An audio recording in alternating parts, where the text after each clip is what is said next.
Involvement है आज की लाइफ के अंदर, और जिस तरीके से पूरी दुनिया एक ग्लोबल विलेज बन गई है, कनेक्ट हो गई है। एक चीज़ साउथ कोरिया में होती है, सिंगापुर में होती है, न्यूयॉर्क में होती है, सिडनी में होती है, फ्रांस में होती है, तो उसी शाम सबको पता चल जाता है कि वहाँ क्या हुआ है।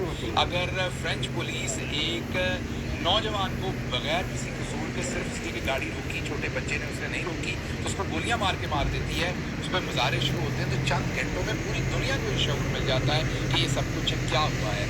तो ये जो पूरी दुनिया को टेक्नोलॉजी ने, and on top of that Pakistan के अंदर नौजवान को इमरान खान ने शऊर दिया। अब वो सोचता है, जब कोई भी शख्स सोचता है तो वो बोलना चाहता है। ये आपने खास बात गौर से याद रखनी है। पहला नुकता कि जब आपको शऊर मिलता है तो आप सोचना शुरू करते हैं, जब आप सोचना शुरू करते हैं तो फिर आप बोलना शुरू करते हैं, अब बोलना चाहते हैं। तो ये पाकिस्तानी नौजवान की बात होगी। अब दूसरी तरफ आ गई पाकिस्तान की खवातीन। 50% से ज़्यादा आबादी है, उनमें जो पढ़ी लिखी खवातीन हैं, हमने खवातीन को बहुत पहले नवाज शरीफ जैसे, ख्वाजा आसिफ जैसे लगड़ बगड़ों को सियासत में लाके पाकिस्तान की पढ़ी लिखी खवातीन को ये मैसेज दिया कि सियासत गुंडे और गलीज लोगों का काम है, इसलिए आप अपनी इज्जत बचानी है तो इससे बाहर रहें। मौजूदा जो मुल्क के हालात हैं, क्योंकि खवातीन सबसे हसास होती हैं, खवातीन एक माँ होती हैं, बहन होती हैं, बेटी होती हैं, उनमें अल्लाह ने हसासियत ज़्यादा डाली होती, एहसास ज़्यादा डाला होता है।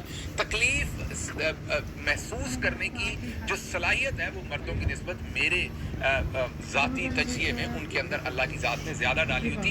इसीलिए तो वो एक माँ होती है जिसकी तरह की मोहब्बत दुनिया में और कोई मैं ये कहूँगा रिश्ता नहीं दे सकता जो एक माँ अपने बच्चे के लिए देती है। तो औरत क्योंकि हसास ज़्यादा होती है, उसमें एहसास ज़्यादा होता है। तो जो पाकिस्तान के अंदर हो रहा है, जिस तरीके से बिलक रहा है आज पूरा पाकिस्तान, तो जो पाकिस्तान की खवातीन हैं, घरों में रहने वाली, हमारी हर उम्र की खवातीन, उन्होंने इस सारी चीज़ को महसूस किया। लेकिन वो जो 50% सेगमेंट है सोसाइटी का, उसके अंदर जो पढ़ी लिखी मिडिल क्लास की खवातीन हैं, जिनको एजुकेशन भी है, टेक्नोलॉजी से इंटरेक्शन भी है और फिर खवातीन वाला एहसास भी है, जब वो कंबाइन हुआ सब कुछ, शऊर, एहसास और जो एक्सपोजर, तो वो एक ब्लास्ट बना। मीन उनके अंदर एक ऐसा शऊर आया कि शऊर है तो सोचती हैं तो बोलती हैं। और तीसरा तबका ओवरसीज पाकिस्तानियों का है, क्योंकि वो रियल जमहूरियत के अंदर रहे हैं, रियल डेमोक्रेसीज के अंदर रहे हैं, उन्हें पता है कि इंसानियत क्या है, इंसानी हकूक़ क्या हैं, अक़लियतों के हकूक़ क्या हैं, अक्सरियत के हकूक़ क्या हैं, किस तरह डेमोक्रेसी है क्या, फ्रीडम ऑफ स्पीच क्या है, बोलने की आज़ादी क्या है। बोलने की आज़ादी का मतलब ये कि आपको सोचने की आज़ादी है।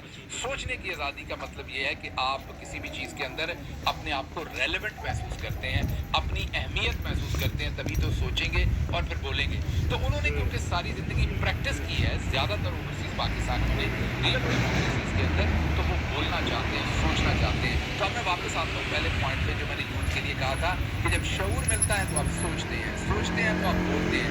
ये तीनों तबके जो हैं ये शऊर रखते हैं, सोचते हैं शऊर की वजह से, और जब सोचते हैं तो इन्हें बोलना पड़ता है, ये बोलते हैं। और बोलने को क्या कहते हैं?